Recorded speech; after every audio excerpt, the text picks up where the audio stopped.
Gayus saat itu pegawai pajak golongan 3A, tapi memiliki kekayaan sekitar 100 miliar rupiah.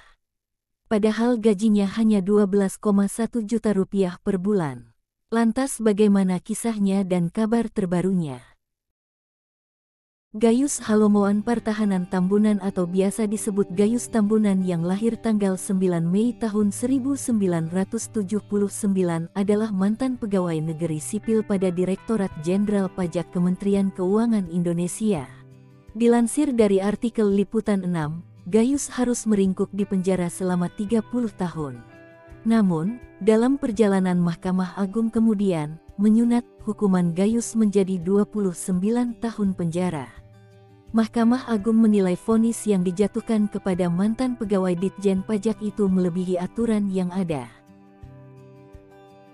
Dalam perkembangan selanjutnya, Gayus sempat melarikan diri ke Singapura beserta anak istrinya sebelum dijemput kembali oleh Satgas Mafia Hukum di Singapura.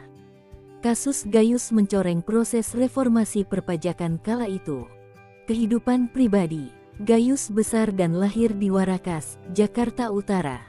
Ia adalah anak kedua dari 5 bersaudara, putra dari Amir Syarifuddin Tambunan. Gayus menikah dengan Milana Anggraeni dan mempunyai 5 orang anak. Milana sendiri diduga ikut menerima aliran dana dari rekening Gayus Tambunan sebesar 3,6 miliar rupiah. Diketahui ada transfer dana ke rekening Milana dalam 5 kali transfer, antara tanggal 4 Desember tahun 2009 hingga tanggal 11 Januari tahun 2010. Karir Gayus Tambunan.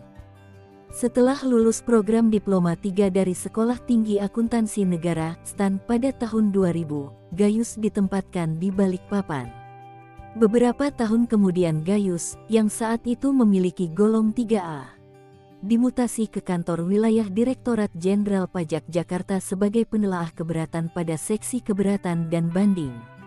Gayus terus berkarir di Direktorat Jenderal Pajak sampai akhirnya diberhentikan dengan tidak hormat akibat kasus mafia pajak pada tahun 2010. Gayus Tambunan diketahui berada di Bali pada tanggal 5 November tahun 2010 menonton pertandingan tenis Commonwealth World Championship. Gayus mengakui keberadaannya di Bali pada tanggal tersebut pada persidangan pada tanggal 15 November tahun 2010. Tanggal 19 September tahun 2015, Gayus yang baru saja mengikuti persidangan gugatan cerai oleh istrinya di Pengadilan Negeri Agama Jakarta Utara, beredar foto Gayus sedang ngopi. Kata Margarito kepada Okezone, tak jadi soal jika seorang terpidana seperti Gayus yang sedang bersidang berada di sebuah restoran saat waktu jeda atau menunggu waktu dimulainya proses sidang. Apa kabar Gayus Tambunan sekarang? Dilansir dari Tempo.co, Gayus Tambunan mendapatkan remisi atau pengurangan masa hukuman setiap tahun, sebagai berikut.